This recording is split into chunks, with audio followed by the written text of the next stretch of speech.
So welcome to today's lecture. I'm very happy to see you all here. Just a bit of an introduction. So this is run as part of the Young Complexity Researchers with Utrecht. We're a bunch of young researchers that are all interested in complexity. So if either you're feeling young or have a PhD student postdoc that might be interested, on the 10th of March, we're having a little get together. Everybody introduces what they're working on. We're going to try to find some areas for collaboration. So Paul's the head of the board at the moment, and if you want to send the CCSS an email, if you, let's say, have a PhD that's interested, it'd be very, very worthwhile to create a community. So I'm actually doing work on agri-food, sustainable transitions in agri-foods, and that's where I came across Tim's work. I did his PhD in Michigan, and then a postdoc at VU. He takes a quantitative approach, also a qualitative, but I would say technical approach to sustainable transitions in agri-foods. He worked at Climate Farmers, so after the postdoc, he ended up putting his theory into practice, and then he's recently stepped back into academia. So I'm very much looking forward to his presentation. I'll pass the floor. Thank you very much, Tim. Great. Well, thank you for having me. And you already, I have my next slide, but you already kind of did it. So I'm going to talk today about food systems and about modeling power dynamics in food systems. And I'm going to be a little bit general, a little bit technical, because I have no idea really who all of you are. You told me that they're quite technical. There's going to be no equations, but I'm going to provide a little bit of overview first about like the context, and then I'm going to talk through two different projects that I've worked on that kind of build from each other. But yeah, I'm Tim. I'm originally from New Zealand. I have kind of, this makes it look like I've traveled around the world. I've kind of traveled around the world a little bit. Did a bachelor's and a master's and PhD kind of in engineering. And then I moved to Europe a couple of years ago where I was working at VU. This is the work that I'll present today. And then, yeah, I took a step out of academia to this small company called Climate Farmers, which was a great decision and an interesting process. But unfortunately, the startup failed, became insolvent 1 month ago. But I have a new job, and I will be, from next week onwards, working at the University of Hohenheim in Germany, doing some ecological economic modeling in agri-food systems. But like I said, today I'm going to talk about two main projects that I worked on while I was at the VU. First, trying to get an understanding empirically of how we can kind of quantify and model power dynamics in food systems with a focus on Europe. And then applying that knowledge that we got from this empirical synthesis to develop an agent-based model of agri-food transitions. And yeah, feel free to ask questions throughout if you want. If something isn't clear or if something you disagree with, feel free to be kind and asking questions also. So when we think about food systems today, this is kind of the framing of this work. We see the standard food system is very industrial. Food is kind of a commodity. It's not really considered for the more holistic social, environmental benefits that it can provide. And so we see these big, I mean, this is a caricature really, but we see these big industrial farms producing grains and livestock. And then when we go to the supermarket, this is also a caricature. I mean, obviously we buy vegetables and stuff as well, but there's a big disconnect between the food and how it's produced, and then us as consumers and us caring about where it comes from and how it was grown. And so if we want to characterize this, there's a lot of evidence that these current industrial food systems are not good for people or for the planet, and so there's a motivation to move away from that. However, they're kind of locked in a way. There are vested interests, big companies and actors and players who kind of are happy with how things are at the moment and are actively resisting perhaps some changes, as well as perhaps more generally, like our own attitudes and cultures. We have a history of kind of, yeah, convenience, and we don't care maybe so much these days about where our food comes from, or it's difficult to care about that. And so these different processes kind of all contribute together to like make us this ball in this little valley here. And ideally, we would transition to something more sustainable. But to do that, we have to overcome some kind of resistance to change. And so the premise of this talk and this work is that power dynamics are key to understanding these transitions. And if we think kind of this from a agent-based modeling kind of mindset, we want to think like what's emergent. And so ideally, the emergent outcome that we're interested in is a transition to this more sustainable state. And this emerges from a whole bunch of distributed interactions between different kinds of actors and decisions, farmers, consumers, markets, governments. And the premise here is that for one person or one business to make a decision, they're not operating in a vacuum. Power dynamics within this network, within the system, can both enable and constrain their capacity to change their behavior. So power is important, but yeah, I'm coming from like an engineering background, so I'm always scared talking about power in case there's some like hardcore social scientists in the room. But I'm sort of taking my engineering background of wanting to quantify things and represent things mechanistically to understand this kind of concept of power, which is typically studied quite contextually and quite qualitatively.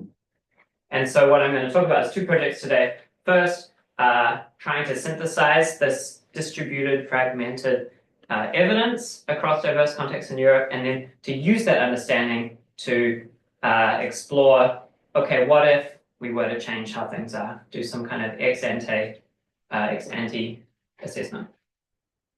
So the first project is about this kind of empirical synthesis. This was published a couple years ago now, or a year and a half or something. And similarly, kind of the premise of this is that farmers are really central in discussions of sustainability in agriculture and food systems, and this makes sense.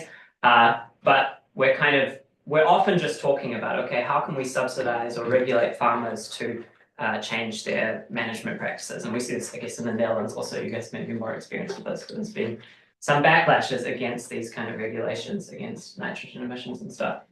But in reality, we know that there's this kind of broader agri-food system around the farmers, and understanding kind of the interactions and balance of power within these networks can be important for understanding how these decisions within the system affect outcomes that we care about.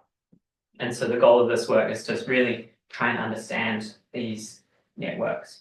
And so we asked three different research questions. First, what do these networks look like? What actors are in them? Who has the power? What kind of resources and modes of interaction are there? What is both the diversity across contexts, but also with the third question, do we start to see similar patterns or recurring patterns across diverse contexts throughout Europe? And so to do this, we did a meta study. So it's kind of like a literature review. It wasn't like a systematic literature review, but we ended up finding 57 academic articles across not every European country, describing 71 different case studies of where each of these case studies is a description of primary empirical research within a particular context that's describing the relationships between different food system actors. And so we had these 71 case studies, and for each case study, we read the paper. So it was an academic paper. That was sort of like the original data source. We identified quotes within the empirical narrative of the paper, the narrative of the case study that this paper is describing. And these quotes should identify or describe relationships between actors. I'll give an example on the next slide. And then we characterize these relationships into three different buckets. One, asymmetric, so we have like actor one kind of has the power and is exerting their influence on actor two. You could also have a more mutual interaction, which is like, say, trade, for example, like sort of a give and take. One is offering something to the other, but it's sort of a little bit more mutual. Or a cooperative relationship, where you have two actors that are sort of working together to create something. We also characterize some more qualitative characteristics of these relationships. I won't go into this in detail, but like, is this interaction about like money, or is it about sharing beliefs with each other, or is it sharing kind of natural resources with each other? What kind of influence is there, and so on. And so we get a quote, we characterize the quote, and then we get 5, 10, 15 quotes from the paper, and we aggregate all of these like individual interactions between two actors or between two groups of actors, and we create a network where we can say, okay, so here we have actor 1, actor 2, and then in another quote or another part of the description, 1 was with 3, and then so on.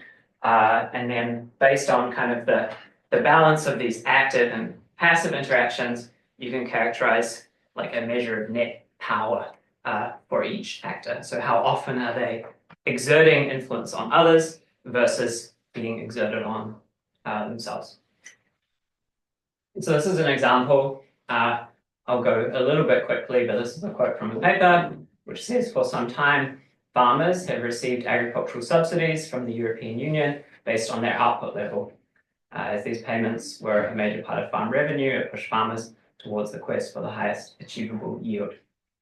And so we have a relationship here between the state, the European Union, and the farmer.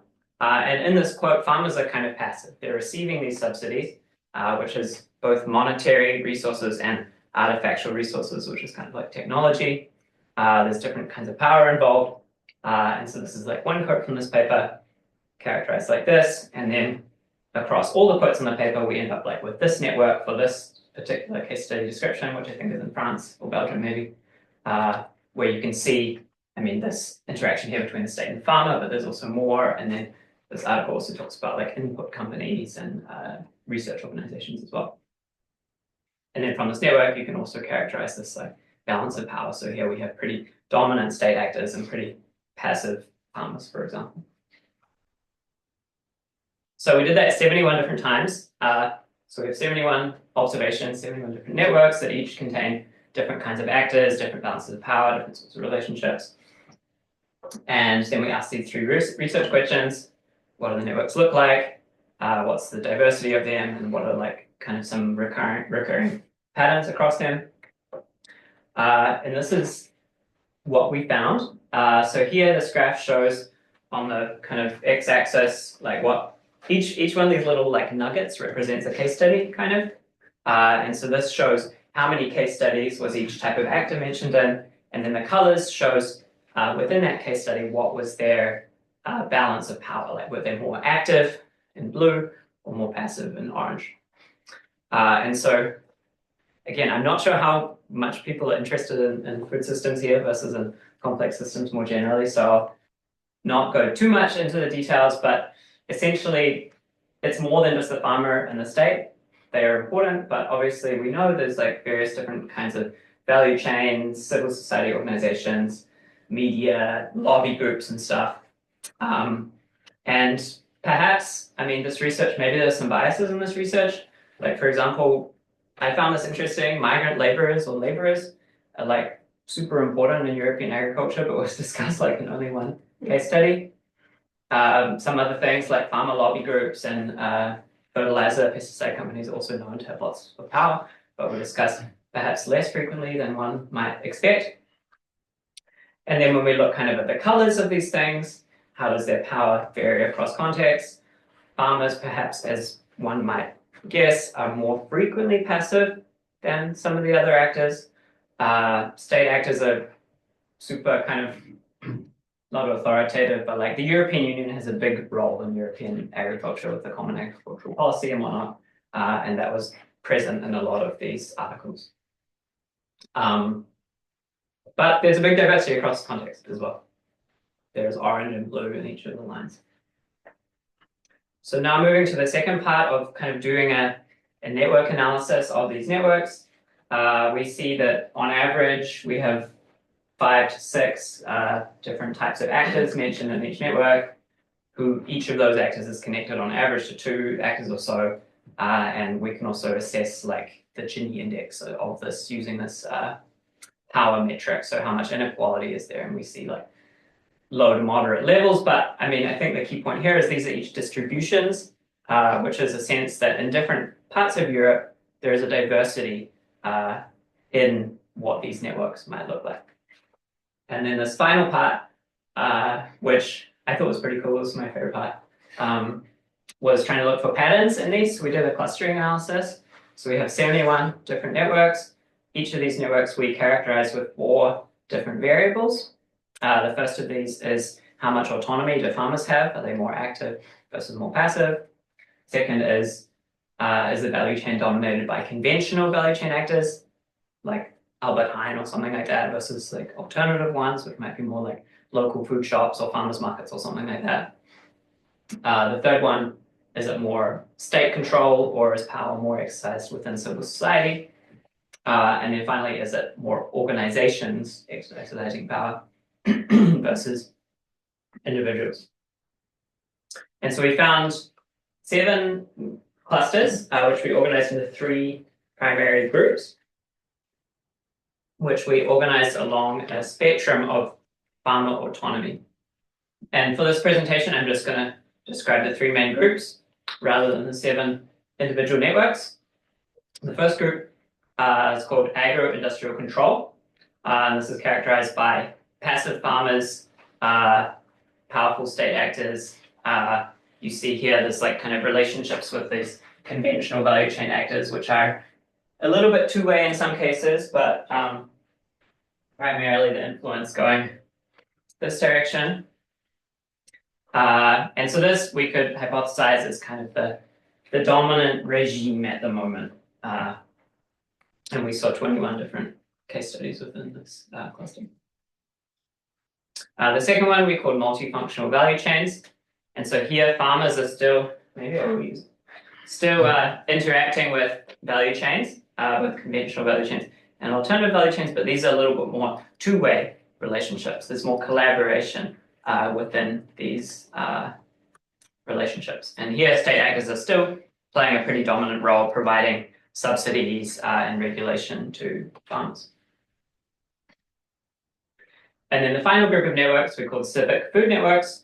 And this is kind of like a CSA or something like that, for example, where you have direct interactions between farmers and consumers that are very cooperative, and also a big role of civil society organizations. So this is things like nonprofits and other organizations that play a role of kind of connecting the actors, as well as even perhaps in some cases lobbying state actors to change their policy.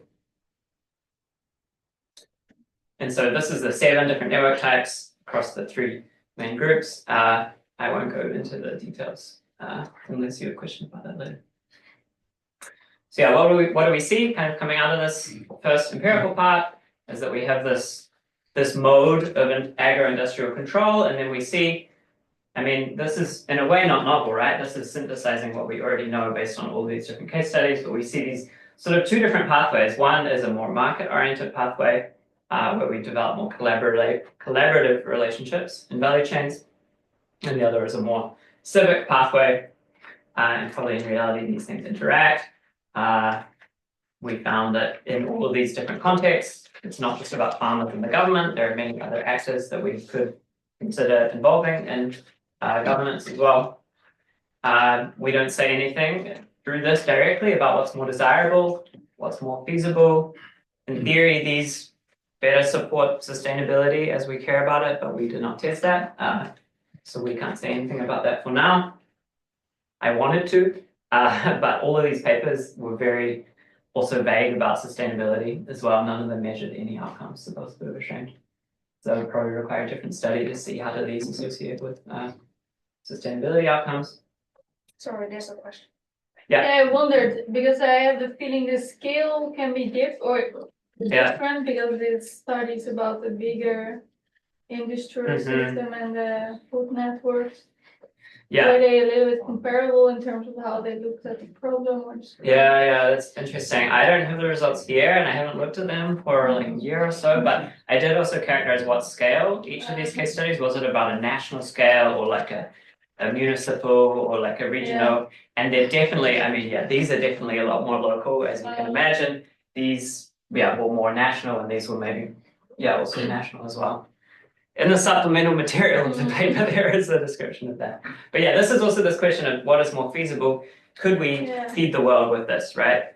That's another discussion, I think, that we can talk about later. Some limitations that I think are important to mention. This is a characterization of the literature. So any biases in the literature also present in these results. The literature doesn't necessarily study every single kind of system. It's also highly subjective as well. There's a lot of qualitative value judgments required to take a quote and then put some labels on it. We just put farmers, for example, in one bubble. There's obviously many different kinds of farmers, and we didn't analyze this heterogeneity. And yeah, this was all about Europe. Who knows how it transfers to different regions. But I think for the context of the seminar and complex systems, I would be interested maybe at the end to discuss your thoughts on this, but I think the focus of this work more generally is about considering the quality of connections in network analysis. Often in a network analysis, you have node 1, node 2, and there might be a directional relationship between them. But this work really sought to unpack, okay, what does this relationship look like and what are the potential implications of that? And I think it'd be interesting, I don't know if in your fields also, if there are methods or approaches for doing these kind of more qualitative analyses in social networks, as well as, yeah, how different resources flow through them, like is it basically monetary flows or is it more about beliefs or values? Yeah. So, yeah. So one question, how do you, if there are different kind of factors, how do you quantify, for example, the belief compared to money, if there is an error between this? Yeah, they're all aggregated for these networks.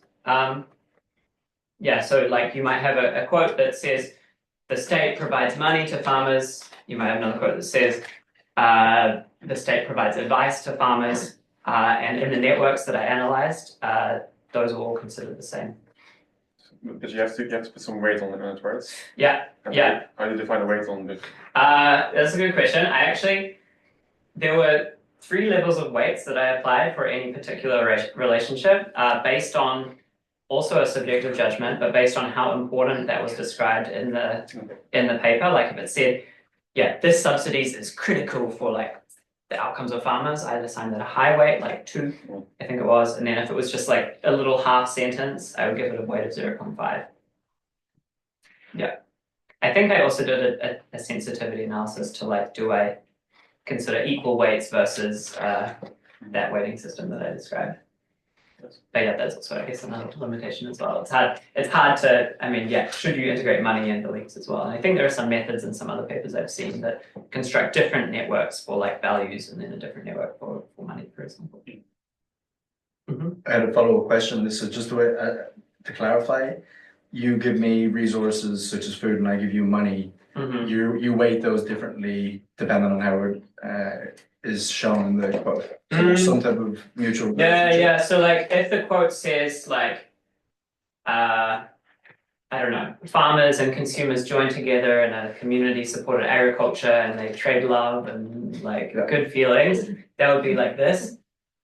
Like, so they're both active. Whereas if it says like, I don't know, the other extreme is like, farmers are highly dependent on input companies for their fertilizer that they need or something like that. And so that's actually like, in reality, farmers are paying for their fertilizer, but if the fertilizer company has all the power, then I would characterize it that way. Okay, so I understand. Makes sense. Yeah. But even though there would be bidirection. Yeah. Okay. Yeah. Okay.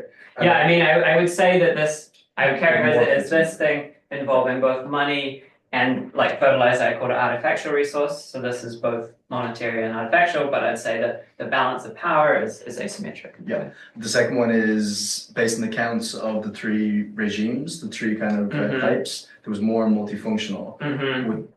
What does that speak to it being an alternative food system? If there's more, is that a bias? Yeah. I think it just reveals that these are interesting for people to do research on. Okay. So it's nothing to say that they're more common in reality, but there's a lot of research on that. Okay, thanks. Yeah. Okay. If you have more questions, feel free to interrupt or ask them at the end. So this next project is kind of building on this empirical study that we did to try model this, which is kind of crazy and it sort of worked, I think. And this was published like a month and a half ago or so. So what we have seen from this previous work is that power is important. Get it all out there. But we haven't transitioned yet. There's a need for us to consider what if we do this, what if we do this, what might happen. Computational models can be useful tools for this kind of ex-ante assessment, but at least in the field that I'm familiar with, don't often consider power dynamics in the scenarios that they develop. And so the goal here was to, in a very stylized way, construct a way to represent these power dynamics in food systems, and then develop and apply a model, very stylized model of that agent-based model. So I'm going to go through kind of the sort of first half of the conceptual thing, and then I'm going to talk about the model itself, and then I'll talk about the simulation and results. So we model, drawing from what we learned in this empirical study, we created two main variables that we thought were useful for describing these kinds of power relations. The first of these is capital. So you can think of financial capital. This is sort of those resources we're just talking about. Financial capital, social capital, natural capital, kind of all bundled together in one notion of capital. And then the second is values. And this was like very present in a lot of these articles of transitions from something conventional to something alternative. And there are many shades of alternative, but for the purpose of this model and simplicity, we considered values along a single dimensional spectrum, ranging from conventional values on one hand, where food is a commodity, towards alternative values on the other hand, where food is considered embedding more holistic attributes. In reality, it's more complex, but this is what we did for this study. And then power kind of exists in the interplay between these two. Actors can exercise power in order to build their own capital and spread their values within the network. And then what does the transition mean? Essentially replacing the dominance of conventional capital and conventional values with an alternative. And then finally, how does power flow? How does power work? There's many different ways that power has been discussed in social science literature. This is one that I found useful, which distinguishes between three different kinds of power. One is instrumental power, so directly coercing someone or pushing someone to do something different. Discursive power. Sorry, yeah, I guess I made these in Google Slides, and I guess, yeah, there's probably some formatting issues and stuff. The second one is discursive power, so influencing someone else's values, or influencing the option space within which others act. And so that could be through creating policies or creating frameworks. If you're familiar with agent-based modeling, you might know this figure, and this kind of maps out that, okay, this is sort of the decision-making process of an actor. Structural power is affecting the perceived behavioral options. Discursive power is like affecting how they evaluate those options, what are their values, and then instrumental power is actually acting directly on the behavior itself. So yeah, to summarize, we have capital and values interconnected to lead to power in some way. The transition is shifting the balance of power between these different modes. And then we have these three different mechanisms through which actors can access power. So the model itself, maybe this will hopefully feel like it follows from the previous study, but we model 4 different kinds of actors. A population of farmers, a population of consumers, these market actors, which we have 2 distinct market actors, one which is more conventional, has conventional leading values, the other has alternative leading values, and then the state. They interact through capital and values.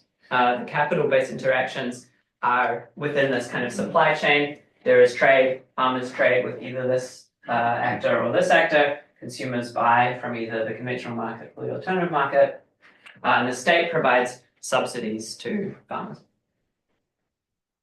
And then through values, this is the more kind of discursive component. We have Yeah, all of the different actors are able in a way to lobby the state to change its values. So if you have a really powerful conventional market, it can try and influence the state to also have more conventional values. And that materializes in the subsidies to farmers. We model that the state subsidizes practices that align with the values of the state. We also have social influence from these market agents to the farmers, to the consumers, as well as, it's not shown here, but like social networks within each of these populations as well.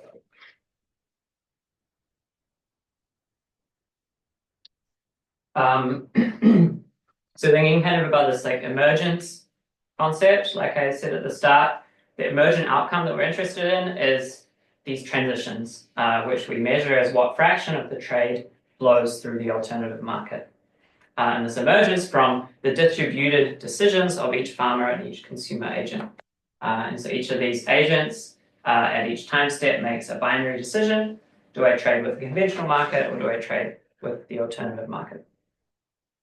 And these decisions are driven by a utility function, which has 4 different components, which I have not found a good way of describing all the interactions. This was my best effort this morning, but there are 4 different components that influence these utility functions. The first is value alignment. And so basically as a consumer, I might want to trade with either the conventional market or the alternative market based on how it aligns with my values. If I have really alternative values, I get some utility from going to the farmer's market. And then those values are driven by kind of discursive influence within this whole modeled system, because my values themselves are also shaped by the values of others around me, as well as the marketing that I'm exposed to and whatnot. The second component is capital returns. This is the more kind of like economic side of things. The capital returns for farmers are driven by both the subsidies provided by the state. So the state either subsidizes more conventional practices or more alternative practices, as well as the prices, which are actually dynamically modeled and represent this kind of structural influence in which agents can use their capital to influence prices in their favor. So if you have a really powerful market agent, they are going to like drive down the farm gate prices and drive up the consumer prices to like increase their margins. And that's counteracted by if you have really powerful like farmer lobby or consumer lobby, that's going to sort of push it in the other direction. Previous behavior, there's sort of some inertia of the system, like if you've always done something in the past, you're more likely to do it in the future.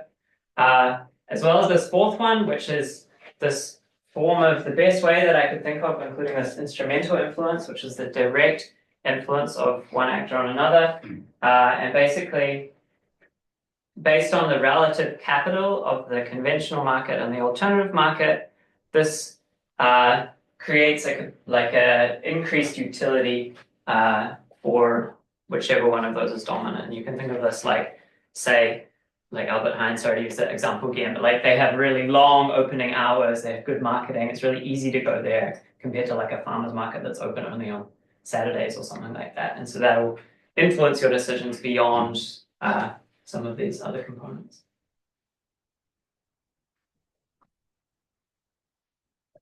This one I might skip over a little bit, but within all of these social networks, there's this sort of discursive interaction where agent I influences the values of agent J, and the strength of that influence is driven by this discursive power, which is based on like how like if I'm really powerful and you're really not powerful, if I tell you something, you're going to listen to that compared to like, that can also be vice versa as well as homophily, which is basically saying that if we have more similar opinions, we're going to listen to each other a little bit more than if we like really disagree with each other to begin with. So using this model, we model all these interactions, we initialize the system to represent a little bit the status quo of today, which is a degree of lock-in to the conventional paradigm. So we initialize the model with kind of conventionally leaning values for farmers and consumers, with a more powerful conventional market than an alternative market. And then we do these kind of ex ante simulations to say, okay, what if we do this? What if we do this? How might we initiate a transition between these different paradigms? And in particular, we use this kind of concept of leverage points, which states that there are different ways you can intervene in a system. Some of these are more shallow, like, okay, we change the subsidies a little bit. We like change the capital available to consumers, ranging to something that's more deep and profound, like changing the values that underlie the system itself. And so we design at each of these 4 levels a kind of representative intervention, first changing the capital a bit, or like directly changing the values, or affecting like the feedbacks in the model, or the capacity of actors to actually exercise power. And we explore, okay, starting with this lock-in, can each of these interventions shift the system? And so this is an example of a single simulation trajectory showing this kind of lock-in baseline simulation, where we initialize the system with high capital in the conventional market, lower capital in the alternative market, as well as, I mean, this is more kind of sort of spaghetti at the moment, but like a distribution of values across the whole spectrum, but more kind of conventionally leaning. And we see throughout the simulation a kind of cementing of this dominance. The conventional market gains power, the alternative market gains capital, loses capital. The conventional farmers receive more subsidies from the government, and so they're able to attain higher capital levels than those that are trading with the alternative market. And so we have like a whole population of farmers, but here this is just aggregated into the average capital of farmers trading with this market versus this market. And then similarly, we kind of see throughout the simulation a convergence in values towards, not for everybody, but for most modeled agents towards this conventional paradigm, and then kind of concomitantly like a reduction in the market share of the alternative market. In contrast, we can model a transition. And so this is this deepest leverage point here. So we model a progressive shift in 50% of farmers and consumers' values. So we have some external influence that drives 50%, super dramatic, of farmers and consumers' values towards this alternative paradigm. We don't say where that comes from, but we model it kind of as an external influence. And under this condition, I mean, we see these values are all sort of pushing out towards this alternative paradigm, which is imposed on some of them, and then on the other ones, it's through these kind of social interactions. But through that enables, under the same initial conditions, this conventional market kind of erodes, the alternative market replaces it. The alternative farmers end up with more capital as they're getting now more subsidies and better prices through their markets. And we don't achieve 100% alternative market share here, but maybe 80% or something like that. And so what we do now is we have seen, we did this change values simulation, and we saw that this causes the alternative market share to increase. However, interestingly, when we don't do that, when we just do each one of these other 3 interventions by themselves, we actually see, perhaps counterintuitively, a cementing of the conventional paradigm. We see a reduction in this alternative market share. So in a way, you could consider these interventions, I mean, it all emerges from the model, so you could predict this maybe, but perhaps a counterintuitive backfiring of these interventions. And so next, and finally, we look at, okay, could we bundle these interventions in different ways such that, because this change values thing is super dramatic, changing 50% of everybody's values. We see that that's sufficient, but could we get by with, okay, only 20%, only 15%, if we also do other things at the same time? And so that's what we test here. And so this graph here shows this kind of deepest leverage point, what percentage of agents have changing values. And then the y-axis shows, okay, what at the end of the simulation, what alternative market share do we end up with? And before, the kind of one we had was 15%, and we ended up with, on average here, it looks like 65% or so alternative market share. But it turns out that if you change some actors' values and moderate the capacity for powerful actors to influence others, you almost start to see a kind of tipping point in the system, whereby under only 20% of agents' values changing, you start to see a dominant alternative market. So that's if you change some actors' values at the same time as regulating the capacity for powerful actors to exert influence. That is the kind of the most powerful combination of interventions here. And this one just shows the distribution across, we did like some uncertainty analysis and stuff. So this model is super stylized. It doesn't necessarily represent any specific context, and I think it would require a lot of work and thought for how we could actually collect data on whatever's necessary to parameterize this. There's a lot of stuff not modeled, but I think that we make a valiant effort of trying to model this concept of power in a way that hasn't been done before, which allows us to model both different kinds of interactions, like lobbying, reorientation of subsidy structures, as well as trajectories that perhaps we might not be able to consider otherwise. So again, kind of thinking for this seminar, I know that in complex systems science, which I'm not trained in, but I've intersected with a little bit, there's often talks of kind of reinforcing feedback loops.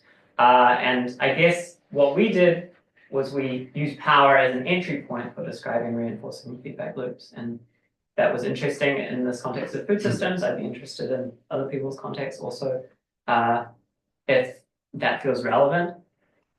We developed a model that includes both micro-level processes of individual decision-making, as well as macro-level processes of subsidies and prices, and then interactions between those two levels. And interestingly, we see these kind of social tipping points, but due to kind of heterogeneity within the system that I didn't really talk about, as well as some other processes, we never reach 100% on either of the ends of the spectrum. And I think that's interesting and maybe reflective of reality, but I know that some kind of social opinion dynamics models do kind of achieve 100% population on different spectrums. So yeah, I'm interested, like this was an agent-based model. I don't know if other people do kind of dynamical systems modeling or something, or working in non-agricultural or non-food system contexts. I think also this idea of like good resilience versus bad resilience is kind of interesting. Like lock-ins that sort of seem negative, but we actually want the alternative state to be kind of resilient. There's also some potential ethical implications of like modeling and influencing people's values. Like, who are we to tell other people, or is it ethical to try and influence other people's values? So yeah, a lot to discuss. I want to thank the Swift Natural Science Foundation for funding this work, which is part of the CPAth project, which is now finished. Yeah, and so we have actually some time, and I'm interested to have some discussion or some questions.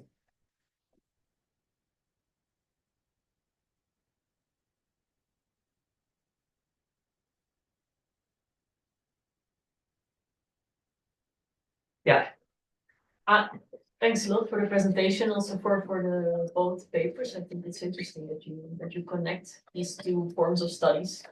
And I was wondering if you did something with the clusters in your agent-based model. So does the model contain all of these 7 clusters or 3 groups? Are there different agents, different farmers from the different systems in there, or are these scenarios? Or how did you take that into account? That's a good question.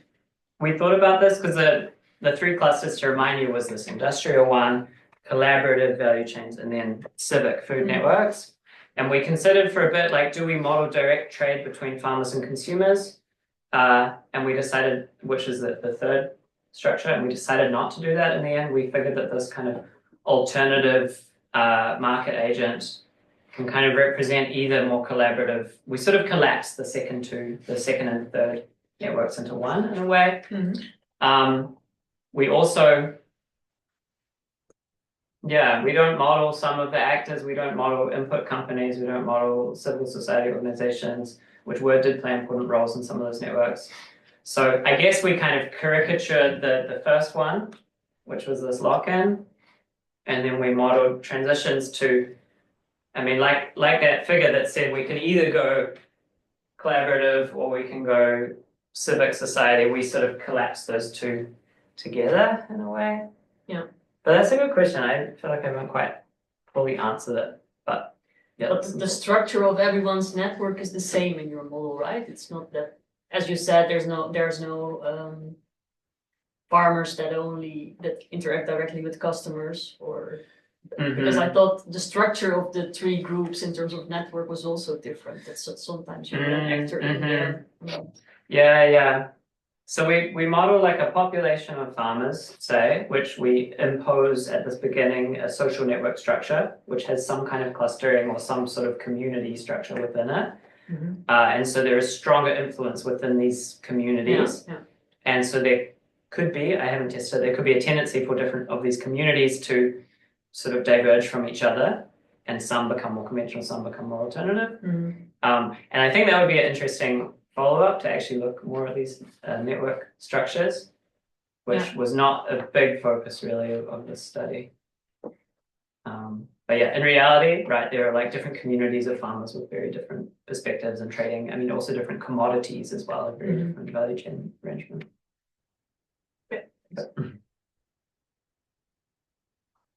So once you knew the fit of the models, you made your own model, right? So what was your own model based on exactly? Can you go back to the slides of those things? Which part? Well, so in the second project, you started making your own model to actually simulate things and see. This is your model you're working with. So this is a simplified model of the models that we discussed before in the first project, right? In a way, I mean, the ones in the first project were networks that were constructed from empirical studies. And then basically I said, okay, what were the main interactions? Like subsidies were really important in a lot of those networks. Trade was clearly important, as well as like social influence. And so this was not like a formal research process of like, and I tried to do it formally, but it got too complicated of like, okay, can we actually sort of quantitatively take from the first project and use that to like define the model in the second project? But it was a little bit more the more dominant patterns that we saw. And it was quite hard to get back to check if this model fits with the case studies in the first project. Would you reevaluate? Oh, this looks very similar behavior that we find in our model. Yeah, that's an interesting question. I think also the first project was static in a way, whereas this is more dynamic. But yeah, it would be possible, like at different, I don't know, like with these different conditions. I mean, I need to think about that a little bit more, but I think that's a good point that both you guys have raised about like relating back to the empirical thing. Yeah. The conventional value chain actors aren't interacting, aren't being influenced by state, but I can imagine that the regulations. So one of your proposals is to stop the power influence of conventional value chain actors such as Albert Heijn, because they have a lot of power in but how you would do that is via the state, and that's not modeled there, would be number one. So just to follow up on that. And then the second one is I can imagine that there's different mechanisms possible that conventional or value chain actors, such as the alternative or conventional, could have positive and negative effects of a transition. You know, as in like there's big industry actors that might set up incubators and might do things. Now it becomes very, what do you look at and how do you look at it? Because are they really trying to play a game which they seem to be sustainable, but really they're not. It's a bit, so there are two kind of things that for your first question, we thought a lot, or I thought a lot about like what role does the state play in this model? Like, in reality, the state kind of affects everything in a way.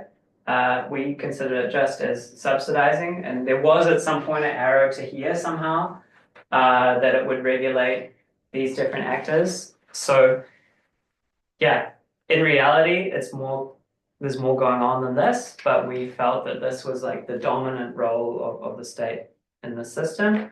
But for this intervention of regulating the power dynamics, maybe this next figure is a little bit better. Like with this intervention of regulating power dynamics, we affected the capacity for this blue thing to turn into this black thing, or this blue thing to turn through here. So we said, okay, given like this discursive influence, to what capacity does that allow you to affect others' values? Or if you have a lot of power, like can you 100% affect the prices or just 5% affect the prices in a way? And so we didn't model the mechanism of who creates those laws or who regulates these interactions. Probably in reality it would be the state actors, but we just kind of weakened the relationship between this and this and this and this. And that makes sense. And then for your second thing about like the different roles that these different actors can play, there's another actually agent-based modeling paper that I found super influential from like 15 years ago that has a multi-dimensional values spectrum. And it allows actually these different market actors to reposition themselves within that. And so you might have Albert Heijn, for example, again, and they sense that consumers are now caring more about sustainability, and so Albert Heijn starts to reorient itself a little bit more towards sustainability. And this other model, which I think is super cool, and I had considered like starting from that for this model, but for some reason I chose not to. That can model like different sort of transition pathways, both of like the conventional actor this is sort of like organic agriculture, if you guys know the story of this, of like it started kind of quite alternative, but then it was in a way subsumed within the conventional markets, versus like more radical pathways where like a little niche actor comes up and like grows from that. So I think, yeah, this is again a simplification, and I think, yeah, there would be many potential follow-up studies of focusing on, okay, what tactics can these market actors play to, I don't know, increase their market share or to position themselves in different ways to align or not with sustainability. What do you think can be the role of these types of agent-based models in understanding transitions? Because this, for example, is a very stylized agent-based model, and then you have others that are like very empirically based, often like maybe only usable in a very specific context for which they're developed, and you have things in between. How do you think they can contribute to understanding transitions, these different types of models? This is also impossible for me to answer the question a little bit, but we had like toyed with the idea of middle range modeling. There's this idea of middle range theory, which is essentially the process of taking empirical diversity and collapsing recurring patterns within that, which was essentially what the first study tried to do. And I think agent-based models and models are often either on the very empirical spectrum or the super stylized toy model end of the spectrum. And in theory, these middle range models are somewhere in the middle, where they're like sort of driven by recurring empirical patterns, but at a higher level of abstraction. And so in theory, the role of models like this could be to develop theory, or I don't know, act as a kind of central point that could be applied empirically, but also generalized a little bit beyond specific cases. Do you think there's a danger using them as policy tools? For example, thinking, what if we combine these two interventions to stimulate a transition? Yes, I think so. Okay. I don't know. Yeah, I haven't done myself, and that's a little regrettable. I would like to have done more of like modeling with stakeholders. It's possible that a model like this could be used to initiate conversations among stakeholders and not to make decisions, but to inform conversations about decisions. But no, I'm a modeler that is very skeptical of the relevance of models in themselves. Yeah, maybe other people have different opinions on that.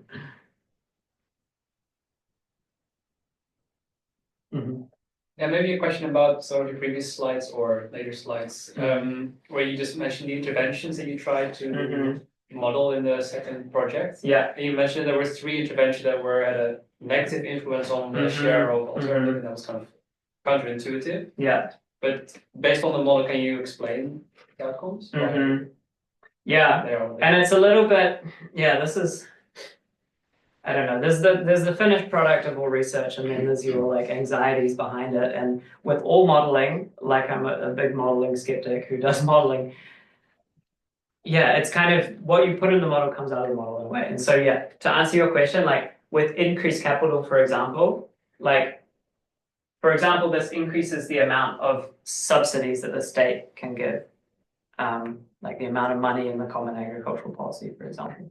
But if the state aligns with the conventional paradigm, then all that extra money goes towards the conventional paradigm. And so that extra money has to be paired with like a values orientation of that capital. This path dependencies one, it's a little more hard to describe. This one was actually pretty weak. In the next slide, you see that actually it's a little bit negative, but doesn't have much effect. This power concentration one, I'm not going to attempt to describe that out loud, but it got super complicated trying to understand this one, because like if you affect the capacity of powerful actors to influence non-powerful actors, this elevates the ability of really marginal actors to like have quite actually a big effect, and it can lead to some weird things where you see like, because we have a lot of farmers, a lot of consumers that are not very powerful, you see that it actually speeds up the transitions in some way, because all of these little things suddenly have way more power. Maybe not super realistic in this context, but we could understand these counterintuitive effects, and they make sense in a way in the model, questionably to reality in this case. Did you play with any weightings for the utility function? No. No. All of those 4 components each had equal weights. I think there were so many things you could focus on. Like also, I mean, we modeled like prices, and I didn't go into that in detail, but there's like a lot of stylized assumptions about prices that you could do more sensitivity analyses like ad infinitum for all of these different things. And again, I didn't want to go down a rabbit hole of making this like a study about decision-making functions or a study about prices, because it was quite holistic and there was a lot going on. I just tried to find a simple way of representing each thing. But I think, there's many follow-up studies like this thing you mentioned before about these value chain actors, different studies about, what if values aren't actually as important as we modeled them. Like we found values were really important in our model, but that's because they have the same weight as capital. But maybe in reality, people make decisions only based on capital. And so, I think there'd be many more potential follow-up questions like that. Is this kind of structural equation modeling what you're using here? No. This was this utility function is an equation with 4 components, each that have the same weight, like a multi-objective utility function. And these arrows just show indicatively what drives that component. So in the model, for example, the value alignment is just a single equation, like value 1 minus value 2, but those values themselves are influenced by the history of influence. So no, it's definitely not a structural equation model. I'm trying to think if it could become one somehow. Somehow it Interesting. I wonder, can you use like the historical data from the 50s when they increased the scales after the war to kind of calibrate the model? Is it the interactions and the power dynamics are different now from 70 years? I think it would be possible. I was talking with someone on the weekend about this, about maybe not modeling the whole food system, but modeling more like a specific practice, like no-till agriculture, for example, where like previously people didn't till their fields as much, and now like maybe 80% of people do it, and you could model that. There's probably data over time of that outcome. And then there's unfortunately a lot of this European and like FADN databases, if you guys are familiar, there's really little data about like who do farmers sell to. Like there's a lot of data about what practices do they do, like no-till, for example, but there's not a lot of wide scale centralized data about like who are these market actors in the middle that I'm aware of at least. Yeah, so that makes sense. Yeah, but it would be interesting to look over time of different practices, or maybe there's some like more economic metrics of market concentration or something that you could model over time. Yeah, but that would be cool to have like these. We need to finish. Okay. Have these trajectories Yeah, and exactly. calibrate them somehow, fit them to different contexts. It would be super nice. Super, I'll thank you once more, Tim. Mhm. It was a